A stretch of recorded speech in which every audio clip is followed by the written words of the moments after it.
Let's take a look throughout places like throughout the Northeast, where temperatures in New England, they range from 21 in Edmundston to 39 in Boston. In upstate New York and Pennsylvania, temperatures range from the upper 30s to mid 40s. Greater New York City area, upper mid 30s to mid 40s. In the mid-Atlantic, temperatures range from the mid-40s to the low 50s. In the southeast, take a look.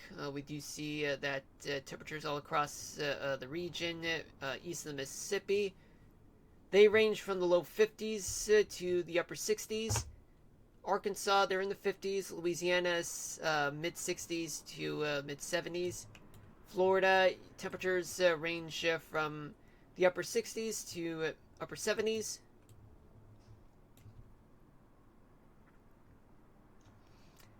Oklahoma, you get temperatures that are in the 50s, but in the panhandles of Oklahoma and Texas, they range from the upper 40s to mid 50s, and also 50s in the western part of the state. Southern part of the state, temperatures are in the 70s to low 80s. The rest of the Lone Star State, they're in the 60s. Let's take a look throughout the Ohio Valley. So we do have temperatures that are in the 40s to low 50s all across the Ohio Valley states. The Great Lakes states of Wisconsin and Michigan, temperatures range from the upper 30s to mid 40s. Minnesota, temperatures range from 30 in the northern half of the state. They're in the 30s. Southern half, 40s to low 50s. In the Dakotas, you have temperatures that range from the low 30s to mid 40s. As we work down the Missouri River throughout the 4 states, Iowa and Nebraska has temperatures that range from the upper 40s to the mid 50s. Missouri, temperatures are in the 50s. Kansas, mid 40s to low 50s. Let's take a look. In places like Montana, we do have temperatures that range from 28 in Bozeman to 44 in Billings and Gwinnett.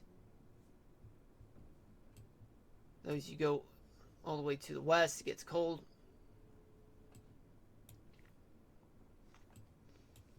Let's go to Wyoming, where temperatures they range from the mid 30s to mid 40s.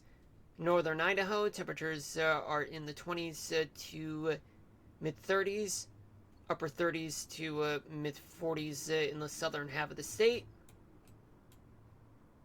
Let's see what we got. Okay, so temperatures in Colorado, it's 32 in Alamosa, 39 in Colorado Springs, 44 in Grand Junction, and 52 in Denver. In Utah, temperatures range from 34 in Logan to 57 in St. George, but much of Utah, temperatures are in the 30s to low 40s.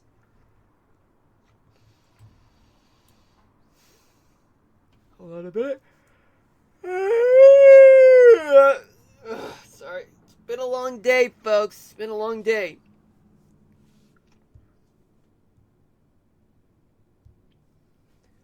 In Nevada, we do have temperatures that range from the mid-30s to the mid-40s, but going downstate, upper 40s to upper 50s. Throughout the desert southwest, let's start off in New Mexico. We got temperatures in the northern half of the state. They're in the 40s to low 50s, mid-50s to low 60s in the southern half. Northern Arizona, temperatures there, they range from the mid-30s to mid-50s. In the southern half, upper 50s to upper 60s.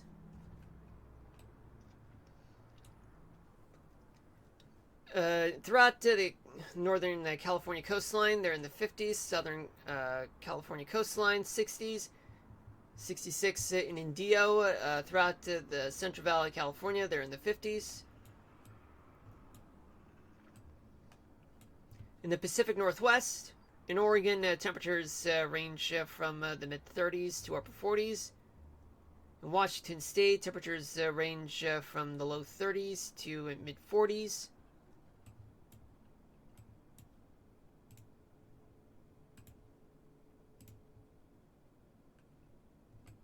Gusts are about up to 30 miles an hour, folks, in places like western Maine to northern New Hampshire, as well as eastern West Virginia, all the way down towards northern Georgia. And from western Kentucky to the Ozarks, and up to 40 miles an hour in the panhandles of Oklahoma and Texas, western Texas too, and on the coast, up to 40 to 50 miles an hour there. And places like the Northern Rockies, gusts are blowing around 60 to 80 miles an hour in some places.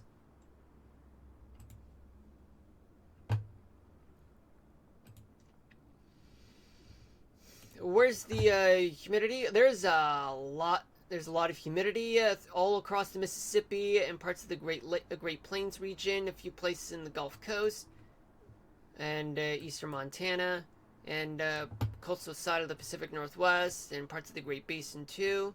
But it's very dry from western Texas, excuse me, all the way to eastern Wyoming and southwestern Montana and parts of Idaho, and as well as parts of West Virginia, all the way to eastern Georgia.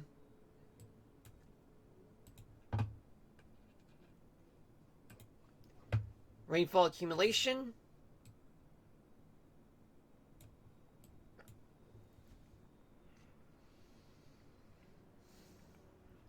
We got plenty of rainfall accumulation. Some estimates for the next 24 hours in Houston and the surrounding areas, about up to 4 inches of rain in right between Alexandria and New Orleans, just north of Baton Rouge in Louisiana. About around up to 6 inches of rain, but however, in places like from the lower Mississippi all the way to Pennsylvania, about up to 3 inches of rain in the next 24 hours, up to half an inch places like Detroit, Chicago, Indianapolis, and St. Louis, and especially Marquette, northern Wisconsin to North Dakota, about up to full inch to an inch and a half of rain, all the way to northeastern Montana, and as well as for folks in western Washington State to northwestern Oregon. And also as for snow, plenty of action in the northern plains, about as much as up to a full inch to a full foot to a foot and a half of snow in the Dakotas and northern Minnesota, about up to 3 inches of snow in places like north of Woodruff, Wisconsin, in parts of Montana, up to 6 inches of snow, but northeastern Montana up to 6 to 12 inches of snow. And Olympic National Park and parts of the Cascades, they're going to get up to a full foot of snow. Maybe traceable amounts of snow on the leeward side, though. But by the way, folks, these are just estimates. Consult with your local officials in your local weather office, just so that you guys can get actual weather readings. But right now, all of these are just estimates, and plus that includes wind gust, wind speed, and wind direction. Those vary depending on local weather variables such as lake breeze, sea breeze, valley breeze, and and also severe weather can cause some micro weather inside, cause damaging winds. Now I'm going to pull up here and prepare myself for this in about a couple minutes. But right now we go to the upper part of the atmosphere. But just so you know, folks, there will be no tropical update. Because, even though the Atlantic hurricane season is due to end at the end of the month, but because yesterday's tropical update, there's not going to be any chance of development whatsoever, even if it does look like it, but still, not worth it. Man, hold on a minute, folks.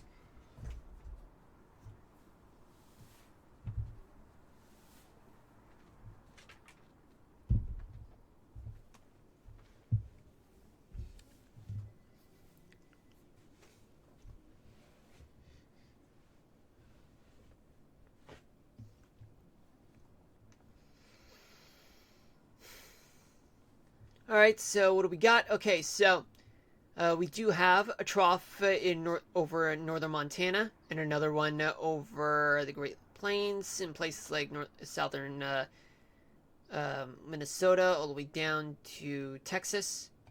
There is a ridge offshore from California, and another one over and off the Carolinas. What does this mean? It means that there's plenty of storms to deal with from Texas all the way to the Ohio Valley and parts of the Great Lakes region too, and throughout much of the Mississippi Valley, and as well as for folks on the Front Range of the Northern Rockies. Oh yeah, I failed to mention earlier that that along much of the I-5 corridor, except for northern Oregon to Washington State, it looks like you're all clear to travel, at least for tonight, for your Thanksgiving travels. But yeah, do consult with your airlines in case if there's any cancellations. And always be prepared for weather or anything else that come about. Alright, so now let's move on to here for tomorrow night. We do see a trough over southern Minnesota, and we do have a ridge just offshore from East Florida, and another ridge just an upper level high just located off of California. What does this mean? It means that there's going to be plenty of wintry weather throughout the upper Mississippi Valley, the Great Lakes region, and plenty of strong weather from Texas all the way to the northeast. Though the Mississippi Valley would still get some wet weather though. But there's going to be some wintry, some weather in the form of rain and snow in some places in the Pacific Northwest though, but not as intense though. But Florida is going to get plenty of wet weather too. Now let me move on to Wednesday night. So by Wednesday night, an upper level low gets a bit stronger, located over Lake Huron, which is a trough by the way. A ridge over the Colorado River Valley in the lower part, and a ridge just miles offshore from the southeast. What does this mean? It means that there's going to be some wet weather to deal with in the Pacific Northwest, and plenty of wet weather action throughout the East Coast, which means that folks along the I-95 corridor, they're going to be enduring one hell of a trip to wherever they're going to go. Oh boy. Yeah, that's the reason why I said go now before it is too late. But flights have already been full for months in advance. It's already expensive anyway. But even when you travel along the I-95 corridor, especially on the I-85 corridor, guess what? You're pretty much screwed because of all this. And I'll tell you all about it in just a couple minutes.